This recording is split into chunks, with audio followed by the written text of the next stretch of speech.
ಸಾಯಿರಾಮ್. ಆತ್ಮೀಯ ವೀಕ್ಷಕ ಬಾಂಧವರಿಗೆಲ್ಲ ಇವತ್ತಿನ ಜೀವನಾಮೃತ ಕಾರ್ಯಕ್ರಮಕ್ಕೆ ಸ್ವಾಗತ ಸುಸ್ವಾಗತ.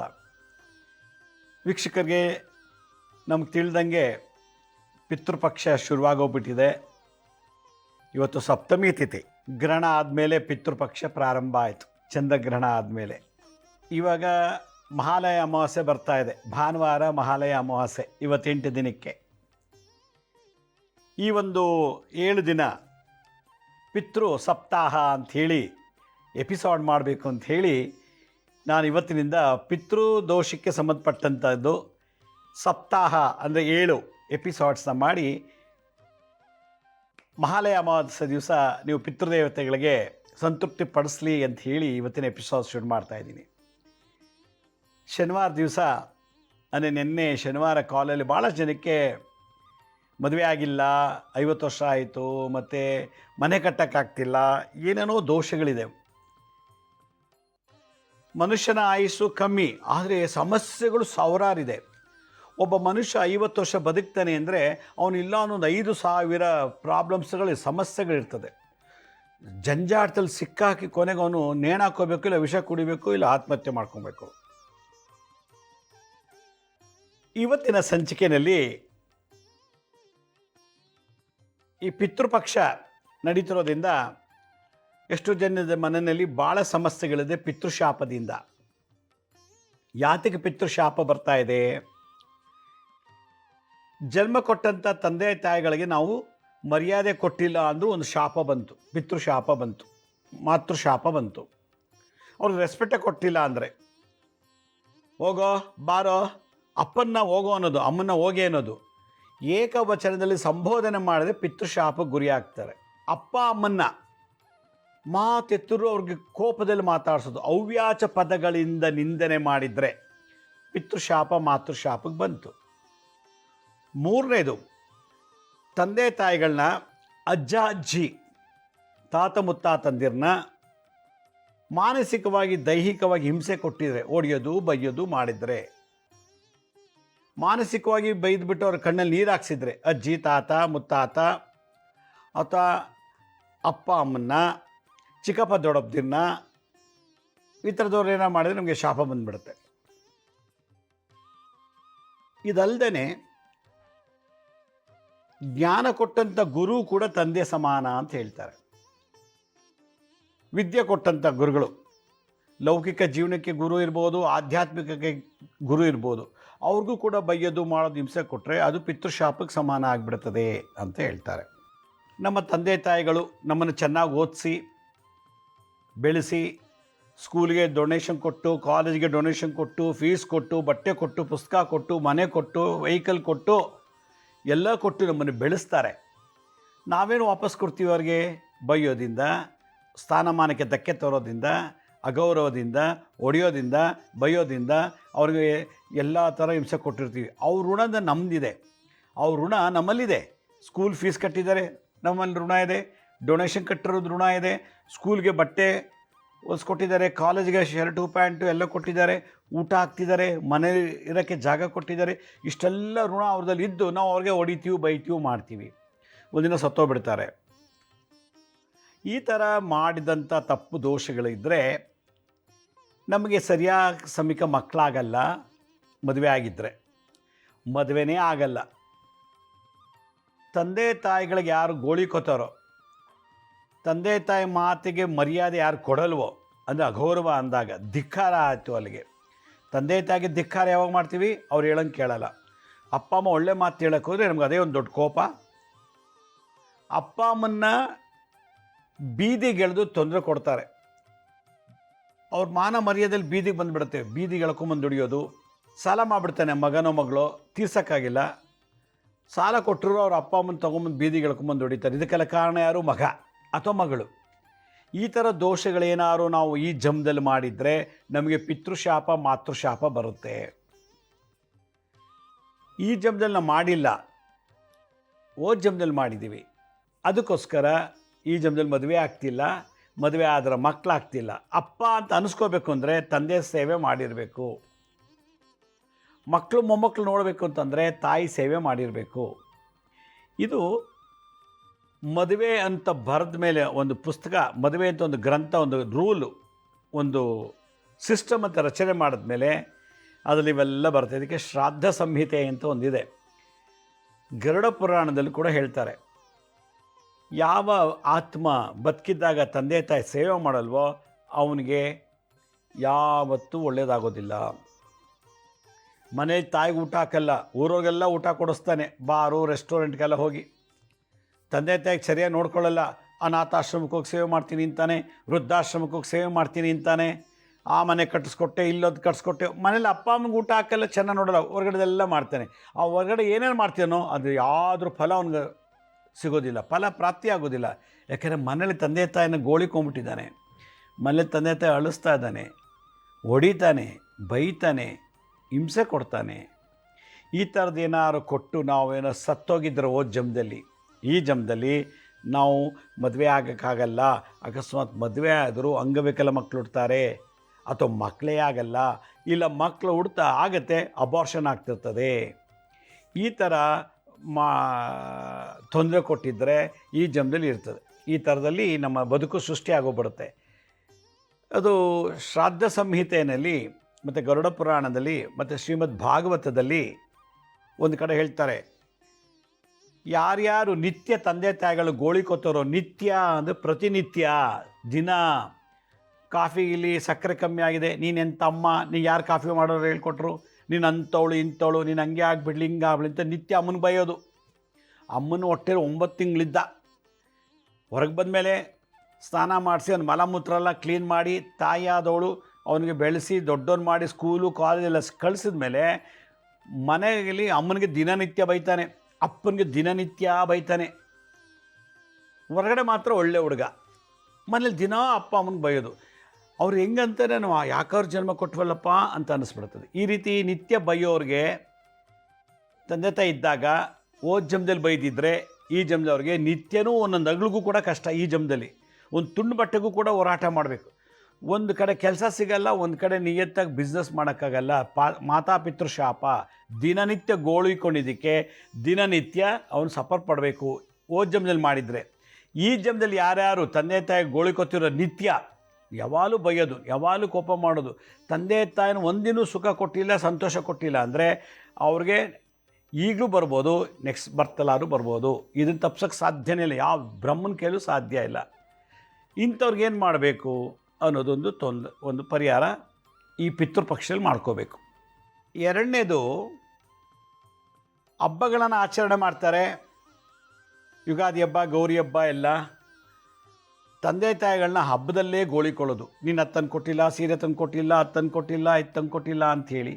ಈಗ ತಂದೆ ತಾಯಿಗಳಿಗೂ ಗೋಳಿಕೊಂಡು ಹಬ್ಬದಿಂದಲೇ ಮನೇಲಿ ಗಲಾಟೆ, ಹಬ್ಬ ಹರಿದಿನಗಳಲ್ಲೇ ಮನೇಲಿ ತೊಂದರೆ ಮಾಡುತ್ತಾರೆ ಮಕ್ಕಳುಗಳು, ಬೇಕು ಅಂತಲೇ ನೆಪ ಏನೋ ಅವ್ನು ಗಲಾಟೆ ಮಾಡಿ ಇದು ಮಾಡೋದು. ಯಾರು ದಿನನಿತ್ಯ ತಂದೆ ತಾಯಿಗಳನ್ನ ಗೋಳಿಕೊಳ್ತಾರೋ, ಮಾತಿನಲ್ಲಿ ಆಗಿರ್ಬೋದು, ವಾಚ ಕಾಯ ದೇಹದಿಂದ ಕೈಯಲ್ಲಿ ಹೊಡೆಯೋದು, ಕಾಲಲ್ಲಿ ಒದೆಯೋದು ತಂದೆ ತಾಯಿಗೆ, ಮನಸ್ಸನ್ನು ಘಾತಗೊಳಿಸೋದು ಕೆಟ್ಟ ಮಾತಾಡಿ ನಿತ್ಯ ಒಂದಲ್ಲ ಒಂದು ರೀತಿ. ಈ ಥರ ಮಾಡಿದವರು ಅವ್ರು ಬದುಕಿದ್ದಾಗ ಅಂಥ ತಂದೆ ತಾಯಿ ಗೋಳಿಕೊಂಡಿದ್ರೆ ನೆಕ್ಸ್ಟ್ ಬರ್ತಲ್ಲಿ ಅವ್ರಿಗೆ ಒಂದು ತುತ್ತು ಅನ್ನ ಸಿಗೋದಿಲ್ಲ, ನಿತ್ಯ ಭಿಕ್ಷೆ ಬೇಡಬೇಕು, ಕೂಲಿ ಕೆಲಸ ಮಾಡಬೇಕು. ರೈಲ್ವೆ ಸ್ಟೇಷನಲ್ಲಿ, ಬಸ್ ಸ್ಟ್ಯಾಂಡಲ್ಲಿ, ಮಾರ್ಕೆಟಲ್ಲೆಲ್ಲ ಒಂದು ಅಲ್ಲೇ ದುಡಿದು ಅಲ್ಲೇ ತಿನ್ನಬೇಕು. ಯಾಕೆ? ನಿತ್ಯ ತಂದೆ ತಾಯಿಗೆ ಬೈದಿದ್ದಕ್ಕೆ, ಹಿಂಸೆ ಕೊಟ್ಟಿದ್ದಕ್ಕೆ. ಅದಕ್ಕೆ ಚಂಡಾಳ ಯೋಗ ಅಂತ ಕರೀತಾರೆ. ಇಂಥವ್ರು ಏನು ಮಾಡಬೇಕು? ನಿತ್ಯ ಶ್ರಾದ್ದ ಅಂತ ಒಂದು ಹೇಳ್ತಾರೆ ಗರುಡ ಪುರಾಣದಲ್ಲಿ. ಯಾರು ನಿತ್ಯ ತಂದೆ ತಾಯಿಗಳು ಗೋಳಿಕೊಳ್ತಾರೋ ಅಂಥವ್ರು ನಿತ್ಯ ಶ್ರಾದ್ದ. 8 ವೆರೈಟಿ ತಿಥಿಗಿದೆ. ತಿಥಿ ಅಂದರೆ ಶ್ರಾದ್ದ. ಅದರಲ್ಲಿ ಮೊದಲನೇದು ನಿತ್ಯ ಶ್ರಾದ್ದ ಅಂಥೇಳಿ. ಅವ್ರಿಗೆ ಸುಖ ಶಾಂತಿನೇ ಇಲ್ಲ, ಹುಟ್ಟಾಗಿಂದ ಹಿಡಿದು ಸಾಯೋವರೆಗೂ. ಇವನು ಹೆಂಗೆ ತಂದೆ ತಾಯಿ ಗೋಳಿಕೊಂಡಿದ್ನೋ ಹಂಗೆ ಅವ್ರ ಮಕ್ಕಳು ಕೂಡ. ಈಗ ನಾನು ನಮ್ಮ ಅಪ್ಪ ಅಮ್ಮನ ಗೋಳಿಕೊಂಡಿದ್ದೆ, ಈಗ ನನ್ನ ಮಕ್ಕಳು ಅದೇ ಥರ ಗೋಳಿಕೋತಾರೆ. ನನಗೇನೇನು ಮಾಡಿದ್ದೋ ನಮ್ಮ ಅಪ್ಪ ಅಮ್ಮನಿಗೆ ಅದನ್ನೇ ಮಾಡ್ತಾರೆ. ಸುಖ ಇಲ್ಲ, ಶಾಂತಿ ಇಲ್ಲ. ಬಟ್ ಬದುಕಿದ್ದೀನಿ, 80-90 ವರ್ಷ ಬದುಕಿದ್ದೀನಿ, ಆದರೆ ಶಾಂತಿ ಇಲ್ಲ. ಎರಡನೇದು, ಹಬ್ಬ ಹರಿದಿನಗಳಲ್ಲೇ ತಂದೆ ತಾಯಿಗಳಿಗೆ ಏನಾದ್ರು ತೊಂದರೆ ಕೊಟ್ಟು ಹಬ್ಬ ಆಚರಣೆಗಳಲ್ಲಿ ನೀನು ಹಬ್ಬ ಮಾಡಲೇಬೇಡ, ಕುಡ್ಕೊಂಬರೋದು ಗಲಾಟೆ. ಗಣಪತಿ ಹಬ್ಬದ ದಿವಸ ಕುಡ್ಕೊಂಬಂದು ಗಲಾಟೆ ಮಾಡೋದು, ಗೌರಿ ಹಬ್ಬದ ದಿನ ಗಲಾಟೆ ಮಾಡೋದು, ಯುಗಾದಿ ಹಬ್ಬದ ದಿನ, ಹೀಗೆ ಹಬ್ಬ ಹರಿದಿನಗಳಲ್ಲಿ ಏನಾದರೂ ಗಲಾಟೆ ಮಾಡಿ ತಂದೆ ತಾಯಿಗಳು ತೊಂದರೆ ಕೊಟ್ಟಿದ್ದರೆ ಅವ್ರು ಈ ಜನ್ಮದಲ್ಲಿ ಹಬ್ಬದ ದಿನವೇ ಸತ್ತೋಗ್ತಾರೆ. ಹೋದ ಜನ್ಮದಲ್ಲಿ ನಾನು ನಮ್ಮ ಅಪ್ಪ ಅಮ್ಮನಿಗೆ ಹಬ್ಬ ಮಾಡುವಾಗ ಕುಡ್ಕೊಂಬಂದು ಗಲಾಟೆ ಮಾಡಿದ್ದೆ ಅಂತ ಇಟ್ಕೊಳ್ಳಿ, ಬೈದಿದ್ದೆ ಹೊಡೆದಿದ್ದೆ. ಈ ಜನ್ಮದಲ್ಲಿ ಗ್ರಹಣ ಕಾಲದಲ್ಲಿ ಇಲ್ಲ ಅಮಾವಾಸ್ಯೆ ದಿವಸ ಇಲ್ಲ ಹುಣ್ಣಿಮೆ ದಿವಸ, ಹಬ್ಬ ಗೌರಿ ಹಬ್ಬದ ದಿನ, ಗಣಪತಿ ಹಬ್ಬದ ದಿವಸ ಅಥವಾ ಸಂಕ್ರಾಂತಿ ದಿವಸ, ಯುಗಾದಿ ಹಬ್ಬದ ದಿನವೇ ಸತ್ತೋಗ್ತೀನಿ. ಹೋದ ಜನ್ಮದಲ್ಲಿ ಹಬ್ಬ ಹರಿಗಳಲ್ಲಿ ಭಂಗ ಮಾಡಿ ತಂದೆ ತಾಯಿ ತೊಂದರೆ ಕೊಟ್ಟಿದ್ದಕ್ಕೆ ಈ ಜನ್ಮದಲ್ಲಿ ಅದು ಮೂಲಾ ನಕ್ಷತ್ರ ದಿವಸ ಸತ್ತೋಗ್ತಾರೆ. ಎಷ್ಟೋ ಜನ ಅಮಾವಾಸ್ಯೆ ದಿವಸ ಮೂಲಾ ನಕ್ಷತ್ರದಲ್ಲಿ ಪ್ರಾಣ ಬಿಟ್ಟಿದ್ದಾರೆ. ಯಾಕೆ ಮೂಲಾ ನಕ್ಷತ್ರದಲ್ಲಿ ಅಮಾವಾಸ್ಯೆ ಇವಾಗ ಈ ಜನ್ಮದ ಸತ್ತ ಅಂದರೆ ಹೋದ ಜನ್ಮದಲ್ಲಿ ಹಂಗೆ ಮಾಡಿದ್ದಕ್ಕೆ. ಎಷ್ಟೋ ಮಂದಿ ಗೌರಿ ಹಬ್ಬ ಮಾಡಲ್ಲ, ಗೌರಿ ಹಬ್ಬದ ಮರಣ ಆಗಿದ್ದಾನೆ. ಗಣಪತಿ ಹಬ್ಬದ ದಿನ ಸತ್ತೋಗಿದ್ದಾರೆ. ಯಾಕೆ ಹೋದ ಜನ್ಮದಲ್ಲಿ ಮಾಡಿದ್ದ, ಅದಕ್ಕೆ ಈ ಜನ್ಮದಲ್ಲಿ ಆ ಹಬ್ಬದ ದಿನ ಪ್ರಾಣ ಹೊಟ್ಟೋಗ್ಬಿಡುತ್ತೆ. ಅಷ್ಟು ಹಿಂಸೆ ಕೊಟ್ಟು ಸಾಯಿಸ್ತೀವಿ ನಾವು. ಇಂಥಕ್ಕೆ ನೈಮಿತ್ತಿಕ ಶ್ರಾದ್ದ ಮಾಡಬೇಕು ಅಂತಾರೆ. ನೈಮಿತ್ತಿಕ ಅಂತಂದ್ರೇನು, ಹಬ್ಬಗಳಲ್ಲಿ, ಗ್ರಹಣ ಕಾಲದಲ್ಲಿ, ಒಂದು ಒಳ್ಳೆ ಶುಭ ದಿವಸದಲ್ಲಿ ನಾವು ತಂದೆ ತಾಯಿಗೆ ಮಾನ ಮರ್ಯಾದೆ ತೆಗೆದಿದ್ರೆ, ತೊಂದರೆ ಕೊಟ್ಟಿದ್ರೆ ನಮ್ಮ ಸಾವು ಹಬ್ಬದಲ್ಲೇ ಬರುತ್ತೆ. ಮೂಲಾ ನಕ್ಷತ್ರದಲ್ಲೇ ಬಿಡಬೇಕು, ಸತ್ತೋಗ್ತೀವಿ. ಆಗ ಒಂದು ವರ್ಷ ಮನೆ ಖಾಲಿ ಮಾಡಬೇಕು, ಒಂದು ವರ್ಷ ಅಲ್ಲಿ ವಾಸ ಮಾಡೋಂಗಿಲ್ಲ. ಅಂಥ ಕೆಟ್ಟಗಳಿಗೆ ಸಾಯ್ತೀವಿ ನಾವು. ಹಾಗಾದರೆ ನಿತ್ಯ ಶ್ರಾದ್ದ, ನೈಮಿತ್ತಿಕ ಶ್ರಾದ್ದ ಅಂತ 2 ಶ್ರಾದ್ದ. ದಿನ ಬೆಳಗ್ಗೆ ಎದ್ದು ನಿತ್ಯ ನಮ್ಗೆ ಯಾಕೆ ದಿನ ಕೂಲಿ ಮಾಡ್ತಾಯಿದ್ದೀನಿ, ದಿನ ಕೂಲಿ ಮಾಡಿ ದುಡಿತಾ ಇದ್ದೀನಿ, ಕಾರ್ ಇಲ್ಲ, ಸೈಟ್ ಇಲ್ಲ, ಮನೆ ಇಲ್ಲ, ಬಂಗ್ಲೆ ಇಲ್ಲ, ಹೆಂಡತಿ ಇಲ್ಲ, ಮಕ್ಕಳಿಲ್ಲ, ಒಡವೆ ಇಲ್ಲ, ವಾಚ್ ಇಲ್ಲ, ಶೂಸ್ ಇಲ್ಲ, ಚಪ್ಪಲಿ ಇಲ್ಲ, ಒಂದು ಗುಡಿಸ್ಲಲ್ಲೋ ಫುಟ್ಪಾತಲ್ಲೋ ಯಾಕೆ ವಾಸ ಮಾಡ್ತಿದ್ದೀನಿ ಅಂದರೆ ದಿನನಿತ್ಯ ತಂದೆ ತಾಯಿ ಗೋಳಿಕೊಂಡ ಶಾಪಕ್ಕೆ ಇದು ನಿತ್ಯ ಶ್ರಾದ್ದ ಮಾಡಬೇಕು. ಅದರಿಂದ ಈ ಒಂದು ಪಿತೃಪಕ್ಷದಲ್ಲಿ ನಾವು ಏನು ಮಾಡಬೇಕು, ನಿತ್ಯ ಅವನು ಬದುಕಿರೋವರೆಗೂ ನಿತ್ಯ ಶ್ರಾದ್ದ ಮಾಡಬೇಕು. ದಿನ ಬೆಳಗ್ಗೆ ಎದ್ದ ತಕ್ಷಣ ತಂದೆ ತಾಯಿನ ಪಿತೃದೇವತೆಗಳನ್ನ ನೆನೆಸ್ಕೋಬೇಕು. ನೈಮಿತ್ತಿಕ ಶ್ರಾದ್ದ ಹಬ್ಬದ ದಿನವೇ ಸತ್ತೋಗ್ಬಿಡ್ತಾರೆ, ಹಬ್ಬ ಆಚರಣೆ ಇಲ್ಲ. ನಾವು ಅವನ ಅಕೌಂಟಲ್ಲಿ ಗಣಪತಿ ಹಬ್ಬ ಮಾಡೋಂಗಿಲ್ಲ, ಯಾಕೆಂದರೆ ಗಣಪತಿ ದಿನದಲ್ಲೇ ಸತ್ತೋಗ್ಬಿಟ್ಟ. ಯುಗಾದಿ ಹಬ್ಬ ಆಚರಣೆ ಮಾಡೋಂಗಿಲ್ಲ, ಯುಗಾದಿ ಹಬ್ಬದ ದಿನ ಪ್ರಾಣ ಬಿಟ್ಟರು. ಗೌರಿ ಹಬ್ಬದ ದಿನ ಪ್ರಾಣ ಬಿಟ್ಟರು, ಸಂಕ್ರಾಂತಿ ಹಬ್ಬದ ದಿನ ಪ್ರಾಣ ಬಿಟ್ಟರು, ದೀಪಾವಳಿ ಹಬ್ಬದ ದಿನ ಪ್ರಾಣ ಬಿಟ್ಟರು. ಯಾಕೆಂದರೆ ಅವನು ಹೋದ ಜನ್ಮದಲ್ಲಿ ಅದನ್ನು ತೊಂದರೆ ಕೊಟ್ಟಿದ್ದಕ್ಕೆ ನೈಮಿತ್ತಿಕ ಶ್ರಾದ್ದ ಮಾಡಬೇಕು ಅಂತಾರೆ. ಆದ್ದರಿಂದ ಈ 7 ದಿವಸ ಇವತ್ತಿನಿಂದ ಪ್ರತಿಯೊಬ್ಬರು ಕೂಡ ಗೊತ್ತೋ ಗೊತ್ತಿಲ್ಲದು ನಾವು ಮಾಡಿಬಿಟ್ಟು ಸತ್ತೋಗ್ಬಿಟ್ಟು ಈಗ ಹುಟ್ಬಿಟ್ಟಿದ್ದೀವಿ. ಪ್ರತಿಯೊಂದರಲ್ಲೂ ಮಾತಾ ಪಿತೃ ಶಾಪದಿಂದ ನಡೀತಾ ಇದೆ. ಅದಕ್ಕೆ ಮದುವೆ ಆಗ್ತಿಲ್ಲ, ಮದುವೆ ಆಗೋಯ್ತು ಹೆಂಗೋ, ಪೂಜೆ ಹೋಮ ಮಾಡಿ ಅರ್ಕೆ ಕಟ್ಟಿ ಮಕ್ಕಳಾಗ್ತಿಲ್ಲ, ಅಪ್ಪ ಅನ್ನಿಸ್ಕೋತಾ ಇಲ್ಲ, ತಾಯಿ ಸ್ಥಾನ ಬರ್ತಿಲ್ಲ, ಬಂಜೆ ಅವಳು, ನಾನು ಅಪ್ಪ ಅಂತ ಅನ್ನಿಸ್ಕೋತಾ ಇಲ್ಲ, ನಾನು ಚೆನ್ನಾಗಿದ್ದೀನಿ, ನೋಡೋಕೆ ಎಲ್ಲ ಚೆನ್ನಾಗಿ, ಅದೇ ನನ್ನ ಕಡೆಯಿಂದ ಮಗು ಆಗ್ತಿಲ್ಲ, ನಪುಂಸಕತೆ, ಅವಳು ಬಂಜೆತನ. ಯಾಕೆ? ಪಿತೃಶಾಪ. ಅದರಿಂದ ದಿನನಿತ್ಯ ನಾವು ನಿತ್ಯ ಶ್ರಾದ್ದ ಮಾಡಬೇಕು. ನಿತ್ಯ ಶ್ರಾದ್ದಕ್ಕೆ ಏನಪ್ಪ ಅಂತಂದರೆ ಪಿಂಡ ಇಡಬೇಕು ಅಂತಿಲ್ಲ, ತಿಲತರ್ಪಣ ಕೊಡಬೇಕು ಅಂತೇನಿಲ್ಲ. ನಾವು ದಿನನಿತ್ಯ ಬೆಳಗ್ಗೆ ಎದ್ದ ತಕ್ಷಣ ಪಿತೃದೇವತೆಗಳನ್ನು ನೆನೆಸ್ಕೋಬೇಕು. ಅಕಸ್ಮಾತ್ ಇವಾಗ ನಿಮ್ಮ ತಂದೆ ತಾಯಿ ಬದುಕಿದ್ರೆ ದಿನನಿತ್ಯ ತಂದೆ ತಾಯಿಗೆ ನಮಸ್ಕಾರ ಮಾಡಬೇಕಂತೆ ನೋಡಿ, ಅದು ಶ್ರಾದ್ದಕ್ಕೆ ಸಮಾನ. ಮಾತಾಪಿತೃಗಳಿಗೆ ನಮಸ್ಕಾರ ಮಾಡೋದ್ರಿಂದ ನಮ್ಮ ಪೂರ್ವಜನ್ಮದ ತಂದೆ ತಾಯಿಗಳು ಖುಷಿ ಪಡ್ತಾರೆ. ನಾನು ಹೋದ ಜನ್ಮದೆಲ್ಲ ಎಲ್ಲೆಲ್ಲಿ ಹುಟ್ಟಿದ್ನೋ, ಯಾವ್ಯಾವ ದೇಶ ಯಾವ್ಯಾವ ಊರಲ್ಲಿ ಹುಟ್ಟಿದ್ನೋ ಆ ದೇಶದ ಆ ಊರಿನ ಎಲ್ಲ ತಂದೆ ತಾಯಿಗಳಿಗೆ ಈಗಿನ ಜನ್ಮದ ತಂದೆ ತಾಯಿಗಳು ನಮಸ್ಕಾರ ಮಾಡಿದ್ರೆ ಅದು ಅಲ್ಲಿ ಹೋಗುತ್ತಂತೆ. ಆದ್ದರಿಂದ ಅವನು ಪಿತೃಶಾಪ ಮಾತೃಶಾಪದ ಮುಕ್ತನಾಗಿ ಬಹಳ ಆನಂದವಾಗಿರ್ತಾನಂತೆ. ಆದ್ದರಿಂದ ಮಾತಾಪಿತೃಗಳ ಶಾಪ ಭಾಳ ಕಷ್ಟ. ದೇವತಾ ಶಾಪ ತೆಗಿಬೋದು, ತಂದೆ ತಾಯಿ ಶಾಪ ತೆಗಿ ಜಗತ್ತಿನೆಲ್ಲೂ ಆಗಲ್ಲ. ಅದಕ್ಕೆ ಈ ಒಂದು 15 ದಿವಸ ಪಿತೃಮಾಸ ಅಂತ ಕರೀತಾರೆ, ಪಿತೃಪಕ್ಷ ಮಾಸ. ಇವತ್ತಿನಿಂದ 7 ದಿವಸ ಸಪ್ತಾಹ, 7 ದಿವಸ ನಾನು ಹೇಳೋ ಎಲ್ಲ ಮಂತ್ರನ ಹೇಳ್ತಾ ಬಂದರೆ ನಿಮಗೆ ಎಲ್ಲ ಥರ ಸಮಸ್ಯೆ ನಿವಾರಣೆ ಆಗುತ್ತೆ. ರೋಗಿಷ್ಠ ತಂದೆಗೆ ಹಿಂಸೆ ಕೊಟ್ಟರೆ, ನಮ್ಮಪ್ಪ ತುಂಬ ರೋಗ ಆಯಿತು ಅಂತ ಇಟ್ಕೊಳ್ಳಿ, ಏನೋ ಒಂದು ಕಾಯಿಲೆ, ಅವ್ನಿಗೆ ದಿನ ಬೈತಿದ್ದೆ ಅಂದರೆ ನಮ್ಮಪ್ಪನಿಗೇನಿತ್ತೋ ಕಾಯಿಲೆ ನನಗೂ ಬಂತು, ನನ್ನ ವೀರ್ಯದಿಂದ ಓಡೋ ಮಕ್ಕಳಿಗೂ ಬಂದುಬಿಡುತ್ತೆ. ಆ ರೋಗಿಷ್ಠ ತಂದೆ ಶಾಪ ಅದೇ ರೋಗ, ಕುಷ್ಠರೋಗ, ಕ್ಷಯರೋಗ, ಅಪಸ್ಮಾರ ಅಂದರೆ ಪಿಟ್ಸ್ ರೋಗ, ಗಳಕಂಠ ರೋಗ, ಥೈರಾಯ್ಡು, ಡಯಾಬಿಟೀಸು, ಹೀಗೆ ರೋಗಿಷ್ಠ ತಂದೆ ತಾಯಿಗಳನ್ನ ಗೋಳಿಕೊಂಡಿದ್ದರೆ ಅಂತ ಅವ್ರು ಏನೇನು ಮನಸ್ಸು ನೋಯಿಸಿದೋ ಅದೆಲ್ಲ ವಾಪಸ್ಸು ಇಂಟ್ರೆಸ್ಟ್ ಸಮೇತ ಈ ಜನ್ಮದಲ್ಲಿ ಕೊಡ್ತಾನೆ ಭಗವಂತ. ಅದಕ್ಕಾಗೆ ಮತ್ತೆ ಅದೇ ಗೋತ್ರದಲ್ಲಿ ಹುಟ್ಬಿಡ್ತೀವಿ ನಾವು. ಹಾಗಾಗಬಾರ್ದು ಅಂದರೆ ನಿತ್ಯ ಶ್ರಾದ್ದ ಮಾಡಬೇಕು. 2ನೇ ಶ್ರಾದ್ದ ನೈಮಿತ್ತಿಕ ಶ್ರಾದ್ದ. ಹಬ್ಬಗಳಲ್ಲಿ ಯಾವ ಹಬ್ಬದಲ್ಲಿ ನಿಮ್ಮ ತಂದೆ ತಾತ ಯಾರು ಸತ್ತೋದ್ರೋ ಆವತ್ತಿನ ದಿವಸ ನೀವು ಅವ್ರಿಗೆ ಒಂದು ಸ್ಮರಣೆ ಮಾಡಿ ಪೂಜೆ ಮಾಡಬೇಕು. ಹೇಗೆ ಮಾಡಬೇಕು? ನೋಡಿ, ಒಂದು ಇಡೀ ಎಳ್ಳು ತಗೊಳ್ಳಿ ಅಥವಾ ಅಕ್ಕಿ ತಗೊಳ್ಳಿ, ಎರಡು ಕೈಲಿಟ್ಕೊಳ್ಳಿ. ಓಂ ಶ್ರೀಂ ಸರ್ವಪಿತೃದೋಷ, ಶ್ರೀಂ ಅಂದರೆ ಲಕ್ಷ್ಮಿ, ಸರ್ವಪಿತೃದೋಷ ಅಪ್ಪ, ಅಪ್ಪನ ಅಪ್ಪ ಅಮ್ಮ, ಅಜ್ಜಿ ಅಂದರೆ ತಾಯಿ ತಂದೆ ತಾಯಿ, ಅಪ್ಪನ ಚಿಕ್ಕಪ್ಪ ದೊಡ್ಡಪ್ಪದಿರು, ಅಪ್ಪನ ಅಕ್ಕ ತಂಗಿರು, ಇವ್ರದ್ದೆಲ್ಲರೂ ಸ್ವರ ಬಂದ್ಬಿಡುತ್ತೆ ಗುಂಪಲ್ಲಿ. ಓಂ ಶ್ರೀ ಸರ್ವಪಿತೃದೋಷ ನಿವಾರಣಾಯ. ಎಲ್ಲ ಥರ ಅಜ್ಜಿದು, ತಾತಂದು, ಸೋದರತ್ತದು, ಸೋದರ ಮಾವಂದು, ಚಿಕ್ಕಪ್ಪ ದೊಡ್ಡಪ್ಪಂದು, ನಮ್ಮ ಗೋತಲ್ಲಿರೋರು ಎಲ್ಲರೂ ಪಿತೃದೋಷ ನಿವಾರಣಾಯ. ಕ್ಲೇಶಂ, ಊಟಕ್ಕಿಲ್ಲ, ಬಟ್ಟೆಗಿಲ್ಲ, ವಿದ್ಯಾಭ್ಯಾಸಕ್ಕಿಲ್ಲ, ಎಂಥ ಕಷ್ಟ. ಕ್ಲೇಶ ಅಂದರೆ ಕಷ್ಟ, ದುಃಖ. ಹನಹನ, ಎಲ್ಲವನ್ನು ನಾಶ ಮಾಡಿ ಸುಖ ಶಾಂತಿಂ ದೇಹಿ ಪಟ್ ಸ್ವಾಹ ಅಂಥೇಳಿ. ಸುಖ ಶಾಂತಿ, ಸುಖ ಅಂದರೆ ಕಾರು, ಸೈಟು, ಮನೆ, ಬಂಗಲೆ, ಗಂಡ ಹೆಂಡತಿ, ಮಕ್ಕಳು, ಮೊಮ್ಮಕ್ಕಳು ಕೊಟ್ಟು ಶಾಂತಿ ಕೊಡು. ಹೆಂಡತಿಯಿಂದ ಶಾಂತಿ ಕೊಡು, ಕಾರಿಂದ, ಸೈಟಿಂದ, ಮನೆಯಿಂದ, ಹೊಲ ಗದ್ದೆಯಿಂದ ಎಲ್ಲವೂ ಇದೆ, ಆದರೆ ಶಾಂತಿ ಇಲ್ಲ. ಅದೆಲ್ಲರಿಂದಲೂ ನನಗೆ ಶಾಂತಿ ದೇಹಿ ಪಟ್ ಸ್ವಾಹ ಅಂಥೇಳಿ ಇದು ಒಂದು ಪಿತೃದೇವತಾ ತಾಂತ್ರಿಕ ಮಂತ್ರ. ಇದು ಈ ಒಂದು ಮಂತ್ರನ ನೀವು ಹೇಳಬೇಕು. ಓಂ ಶ್ರೀಂ ಸರ್ವಪಿತೃದೋಷ ನಿವಾರಣಾಯ ಕ್ಲೇಶಂ ಹನಹನ ಸುಖಶಾಂತಿಂ ದೇಹಿ ಪಟ್ ಸ್ವಾಹ. ಓಂ ಶ್ರೀಂ ಸರ್ವಪಿತೃದೋಷ ನಿವಾರಣಾಯ ಕ್ಲೇಶಂ ಹನಹನ ಸುಖಶಾಂತಿಂ ದೇಹಿ ಪಟ್ ಸ್ವಾಹ.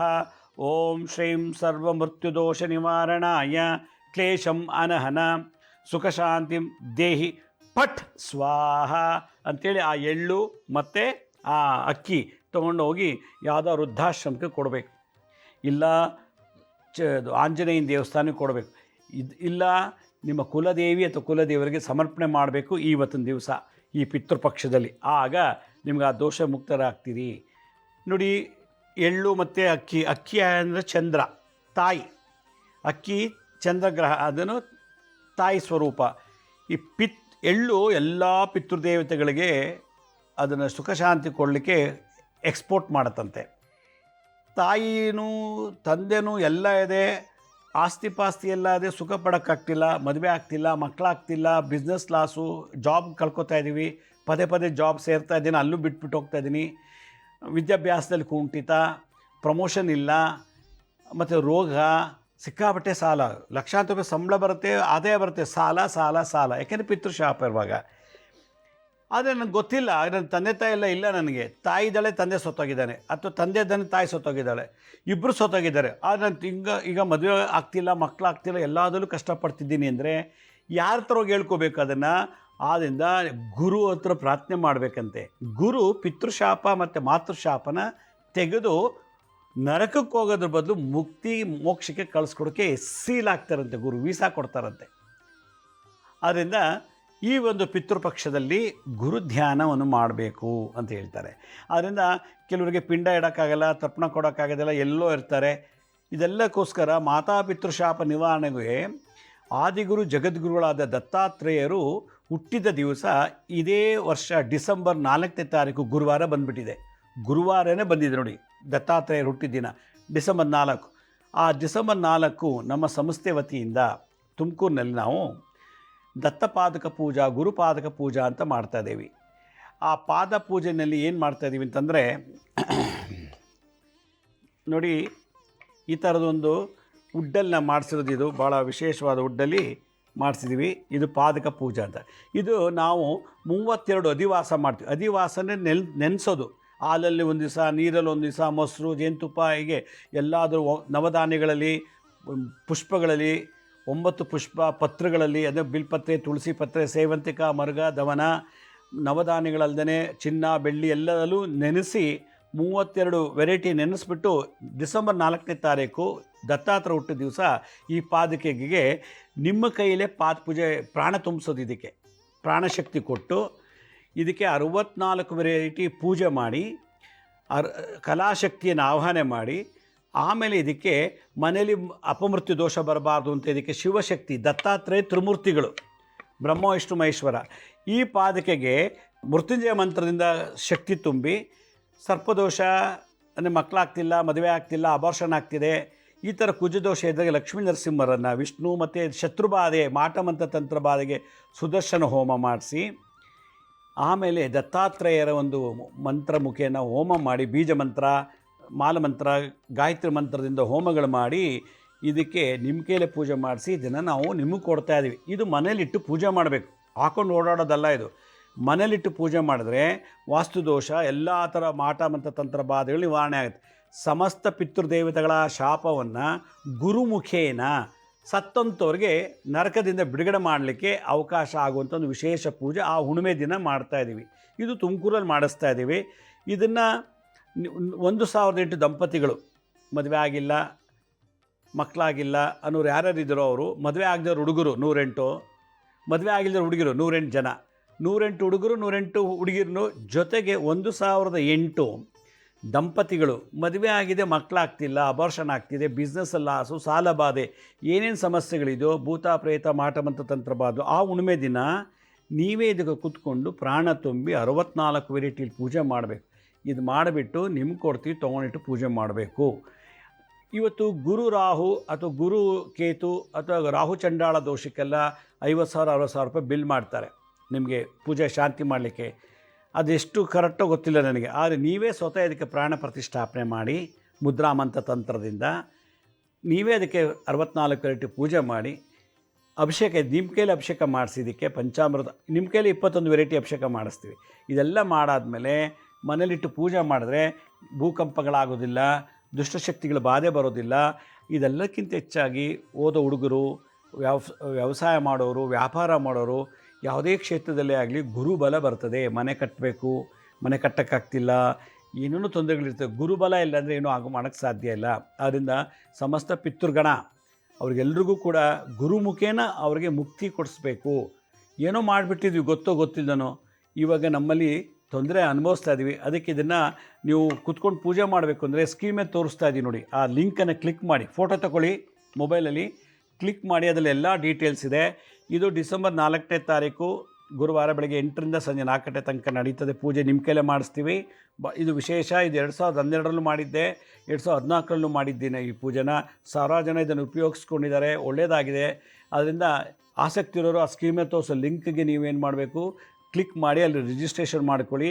ಎಲ್ಲ ಡೀಟೇಲ್ಸ್ ಅದರಲ್ಲಿದೆ. ಇದನ್ನು ನೀವು ಮಾಡಿ ನೋಡಿ ಎಂಥ ಪವಾಡ ಆಗುತ್ತೆ. ಈ ಒಂದು ಗುರುಪಾದಕ ಪೂಜೆಗೆ ಭಾಗವಹಿಸಿ ಅಂತ ಹೇಳ್ತಾ, ನಮ್ಮ ಹಳೆ ಸಂಚಿಕೆಗಳು ಯಾರು ನೋಡೋಕ್ಕಾಗಿಲ್ವೋ ನಮ್ಮ ಶಿರಡಿ ಸಾಯಿ ಭಿಕ್ಷಾ ಕೇಂದ್ರ ಮತ್ತು ಹೆಲ್ತ್ ಸೈನ್ಸ್ ಅಂತ 2 ಯೂಟ್ಯೂಬ್ ಚಾನಲ್ ಇದೆ. ಅದ್ರ ಜೊತೆಗೆ SSVK ಜ್ಞಾನೋದಯ ಅಂತ ಒಂದು ಮ್ಯೂಸಿಕ್ ಚಾನಲ್ ಇದೆ. 3ಕ್ಕೂ ಸಬ್ಸ್ಕ್ರೈಬ್ ಮಾಡ್ಕೊಳ್ಳಿ. ಪಕ್ಕದ ಬೆಲ್ ಬಟನ್ ಪ್ರೆಸ್ ಮಾಡಿ, ನೋಡಾದ್ಮೇಲೆ ಲೈಕಿನ ಬಟನ್ ಪ್ರೆಸ್ ಮಾಡಿ. ವಿಭೂತಿ ಲಕ್ಷ್ಮೀ ಶ್ರೀನಿವಾಸ್ ಅಂತ ಫೇಸ್ಬುಕ್, ಇನ್ಸ್ಟಾಗ್ರಾಮ್, ಟ್ವಿಟ್ಟರ್, ಲಿಂಕ್ಡ್ಇನ್ ಕೂಡ ಎಲ್ಲ ಇನ್ಫೋ ಅಪ್ಲೋಡ್ ಮಾಡ್ತೀವಿ. ಅಪಾಯಿಂಟ್ಮೆಂಟ್ ಬೇಕಿದ್ದವರು www.lakshmisrinivas.in ಅಂತ ನೀವೇ ಲಾಗಿನ್ ಆಗಿ ಯಾವ ಡೇಟು ಯಾವ ಟೈಮ್ಗೆ ನೀವೇ ಅಪಾಯಿಂಟ್ಮೆಂಟ್ ಬುಕ್ ಮಾಡ್ಕೋಬೋದು ಅಂತ ಹೇಳ್ತಾ ಇವತ್ತಿನ ಸಂಚಿಕೆಯನ್ನು ಮುಗಿಸ್ತಾ ಇದ್ದೀನಿ. ಇವತ್ತು ನಿತ್ಯ ಶ್ರಾದ್ದ, ನೈಮಿತ್ತಿಕ ಶ್ರಾದ್ದ ಬಗ್ಗೆ ಹೇಳಿದೆ. ನಾಳೆ ಇನ್ನೊಂದು ವಿಶೇಷ ಶ್ರಾದ್ದ ಬಗ್ಗೆ ತಿಳಿಸ್ಕೊಡ್ತೀನಿ. ಅಲ್ಲಿವರೆಗೂ ನನ್ನ ನಮಸ್ಕಾರ. ಸಾಯಿರಾಮ್.